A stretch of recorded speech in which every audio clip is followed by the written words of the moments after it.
Hi, my name is Ruel Hernandez. 10 years na sa ETAP. Since day 1, nandito na ako sa ETAP. Nag-start ako bilang isang liaison officer and now my current position is Cash Dispatchment Division Manager.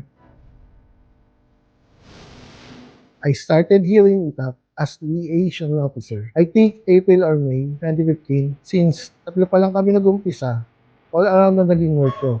Naging collector, maintenance, purchasing at assembler ng machine. Now my position is Cash Dispatchment Division Manager. The progress I achieved is given a chance sa mga nauna na mag-improve ang position at level ng trabaho.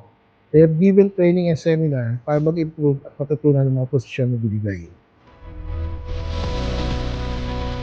Ang di ko makakalimutang moment at achievement is una, pinag-enroll ako sa driving school on ETAP expenses. Malaking bagay yung para sa akin dahil po doon ay nangarap ako magkaroon ng sarili kong sasakyan. Another thing is nakapasyal ako sa iba-ibang lugar tulad ng Iloilo, Bacolod, Puerto Galera at marami pang iba. Napakasarap magtrabaho sa ETAP dahil sa mabait na boss mula noon hanggang ngayon.